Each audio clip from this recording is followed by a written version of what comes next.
बिस्मिल्लाहिर्रहमानिर्रहीम अस्सलाम वालेकुम। कैसे हो बच्चों? उम्मीद करती हूँ खैरियत से होगे। चैप्टर नंबर 4 रेशोज़ है और आज हम क्वेश्चन नंबर 6 पेज नंबर 73 पर सॉल्व करेंगे। इसके अंदर हमें एक क्वेश्चन दिया है, वर्ड प्रॉब्लम है और उसके बाद उससे रिलेटेड कुछ क्वेश्चंस हैं। तो पहले क्वेश्चन देखते हैं और उसके बाद उसको सॉल्व करते हैं। वीडियो एंड तक देखिएगा, स्किप मत कीजिएगा और इसको नोट डाउन करते जाइएगा चीज़ों को। Mister Ali cut a piece of wire into 2 parts. Mister Ali के पास एक वायर है, उन्होंने उसको 2 पार्ट्स में कट कर दिया। The length of the shorter wire is 3/8 the length of the longer wire. तो इन्होंने आपको एक फ्रैक्शन में दो चीज़ों का रेशो बता दिया। ठीक है, आपके पास जो लेंथ है शॉर्टर वायर की that is 3/8 the length of the longer wire. इसका मतलब क्या हुआ कि आपके पास जो लॉन्गर वायर है उसका रेशो 8 है और जो आपके पास शॉर्टर वायर है उसका रेशो 3 है। यानी कि अगर हम टोटल पीसेस करें उसके 3 + 8 11, तो उसमें से 3 हिस्से जाएंगे शॉर्टर वायर के पास और 8 पीसेस आएंगे लॉन्गर वायर के पास। ठीक है, ये क्वेश्चन को यहाँ पर अच्छी तरह से समझ लो। ये इन्होंने रेशो हमें बताया है in the form of fraction. अब हमसे पूछ रहे हैं the length of the longer part is dash the length of the shorter part. इसका वाइस वर्सा कर दिया। अभी जो बात इन्होंने पहले शॉर्टर वायर और बाद में लॉन्गर वायर की थी उसको इन्होंने यहाँ पर उलट दिया। अब पहले इन्होंने लॉन्गर पार्ट कहा और बाद में इन्होंने शॉर्टर पार्ट कहा, तो क्या होगा 3/8 क्या हो जाएगा 8/3 हो जाएगा। ठीक है, इस चीज़ को आपने यहाँ पर समझना है क्योंकि हमारे पास कितने यूनिट्स हैं यहाँ पर शॉर्टर के 3 यूनिट्स हैं और लॉन्गर के कितने यूनिट्स हैं 8 यूनिट्स हैं। तो जब ये चीज़ इन्होंने वाइस वर्सा की तो जो फ्रैक्शन है वो भी हमारा वाइस वर्सा हो जाएगा। उसके बाद नेक्स्ट हमसे रेशो पूछ रहे हैं, the ratio of the length of the shorter part to the length of the longer part. अब यही चीज़ जो फ्रैक्शन में इन्होंने दी थी हमसे अब ये रेशो में पूछ रहे हैं, तो ये 3/8 था, ये क्या हो जाएगा 3:8। ठीक है, और उसके बाद the length of the ratio of the length of the shorter part to the total length of the wire. तो अब क्या है कि अब हमें रेशो के अंदर पहले शॉर्टर पार्ट का बताना है, तो दैट इज 3 और टोटल कितना है हमारे पास 3 + 8। तो हमने यहाँ पर कह दिया कि ये हमारे पास the ratio of the length of the shorter part to the total length of the wire is 3:11। ठीक है, यहाँ पर इस चीज़ का आपने ध्यान रखना है। नेक्स्ट हमसे कह रहे हैं the length of the longer part is dash the total length of the wire. तो हमारे पास जो लॉन्गर पार्ट की लेंथ है वो कितनी है स्टूडेंट्स, वो हमारे पास 8 है, 8 यूनिट्स। और to the total length of the wire, तो टोटल लेंथ हमारे पास कितने यूनिट्स हैं 11 यूनिट्स हैं। तो हमारे पास यहाँ पर आंसर क्या आ जाएगा 8/11। ठीक है, ये बहुत आसान सा है, इसमें ज़्यादा कुछ मुश्किल नहीं है, इसको आपने बड़ी आसानी से समझ लेना है। Next we have question number 7 which says Bina and Wei Ming played a game.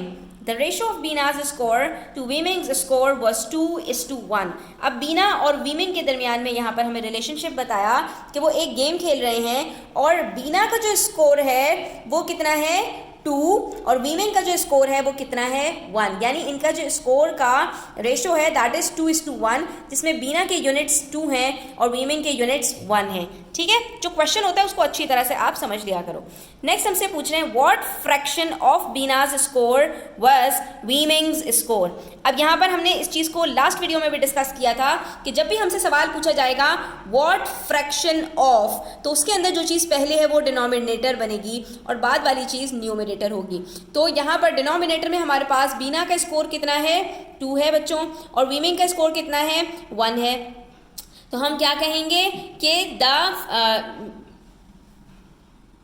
Score of Wei Ming is half the score of Bina. ठीक है, जब जवाब लिखते हैं तो ये बिल्कुल वाइस वर्सा होता है और इससे बात और ज़्यादा क्लियर हो जाती है कि हमसे वीमिंग के जो है स्कोर को पूछा था in terms of score of Bina. ठीक है, तो यहाँ पर बीना का जो स्कोर है वो हमारे पास डिनोमिनेटर में चला जाएगा, इस चीज़ को आपने ध्यान में रखना है।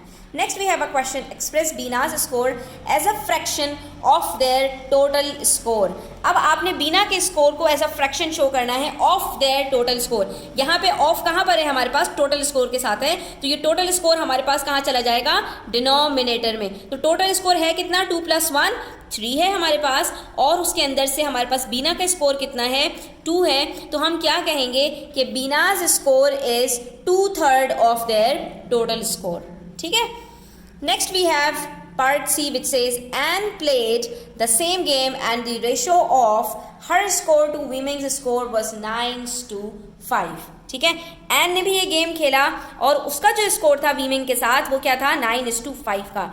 Express Ann's score as a fraction of the total score of the 3 children. अब हमारे पास यहाँ पर क्वेश्चन क्या है कि हमारे पास एन भी गेम के अंदर शामिल हो गई हैं. ठीक है, अब यहाँ पर सवाल को ज़रा गौर से समझिए. ठीक है, इन्होंने हमें पहले ही बता दिया था कि बीना का जो स्कोर था वो वीमिंग के स्कोर के मुकाबले में डबल था. 2:1 का मतलब क्या है कि वीमिंग का स्कोर जो भी होगा उसके 2 टाइम्स बीना का स्कोर होगा. ठीक है, अब वही सेम गेम जब जो है वो एन भी उसके अंदर शामिल हो गई तो अब वीमिंग का जो स्कोर था एन के मुकाबले में वो 9:5 हो गया, यानी 5:9 हो गया. यानी कि वीमिंग ने 5 पॉइंट्स किए हैं और एन ने उसके डबल के करीब यानी 9 पॉइंट्स किए हैं. तो अगर हम बात करें तीनों बच्चों की और तीनों का रेशो निकालना चाहें स्टूडेंट्स तो वो किस तरह से निकाल सकते हैं. हमें यहाँ पर वीमिंग के स्कोर को देखना होगा.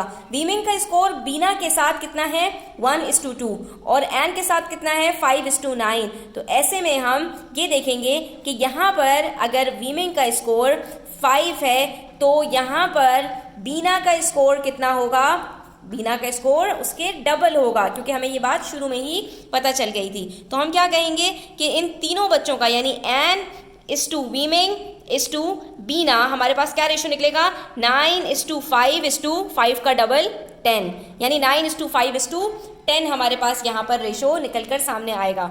इस तरह से हमारे पास टोटल स्कोर भी आ जाएगा और एन का स्कोर हम यहाँ से उठाएंगे और फिर इनका फ्रैक्शन निकाल लेंगे. तो ये क्वेश्चन आप कुछ इस तरह से सॉल्व करेंगे कि आप कहेंगे if the ratio of Bina and Wei Ming is 2:1. ठीक है, and in the same game जो एन है और वीमिंग है उनका रेशो 9:5 है, then Ann ratio Wei Ming ratio Bina would be 9:5:10. Simple है. यहाँ पर हम 5 को मल्टीप्लाई कर देंगे 2 से. क्यों? क्योंकि हमने पहले ही पढ़ लिया था कि वीमिंग का जो भी स्कोर होगा उसका डबल होगा बीना का स्कोर. और यहाँ पर अब अगर वीमिंग का स्कोर 5 है तो बीना का स्कोर कितना होगा 5:10. तो अब ये तीनों का स्कोर जैसे ही हमें पता चलेगा हम टोटल यूनिट्स निकाल लेंगे. वो हमारे पास 24 आ गए. एन के यूनिट्स हमारे पास 9 है, तो जब हम फ्रैक्शन की बात करेंगे एन ओवर टोटल स्कोर तो वो हमारे पास 9/24 आएगा. ये सिंप्लीफाई हो रहा है 3 के टेबल से, तो हमने यहाँ पर इसको सिंप्लीफाई कर दिया. 3 × 3 9 होता है और 3 8 24. तो इसका मतलब है हमारे पास यहाँ पर जो एन का रेशो निकलेगा या जो एन का फ्रैक्शन निकलेगा टोटल स्कोर के मुकाबले में दैट इज 3:8. इसका जो सोल्यूशन है हमारे पास वो थोड़ा सा कॉम्प्लिकेटेड है. इसके अंदर सबसे पहले हम ये बताएंगे रेशो ऑफ एन इस टू वीमिंग इस टू बीना हमारे पास क्या निकल के आ रहा है 9:5:10. यहाँ पर बीना का मिसिंग था, बीना का हमने निकाल लिया कि अगर एन का हमारे पास 5 है तो बीना का हमारे पास उसका डबल होगा क्योंकि वो ऊपर हमें गिवन था. तो हमने जब तीनों का निकाल लिया तो तीनों को ऐड करके हमने टोटल स्कोर निकाला और फिर उसके बाद फ्रैक्शन निकाल लिया बीना के स्कोर का टोटल के साथ. तो यहाँ पर हमारे पास आंसर आ गया 3:8. हमने लिख दिया the score of N is 3:8 the total score. ठीक है, थोड़ा सा कॉम्प्लिकेटेड क्वेश्चन था स्टूडेंट्स, बट आई होप कि आपको क्लियर हुआ होगा. स्टिल कोई क्वेश्चन और क्वेरीज हो कमेंट सेक्शन में आप पूछ सकते हैं. Thanks for watching the video till the end. Take care. अल्लाह हाफिज.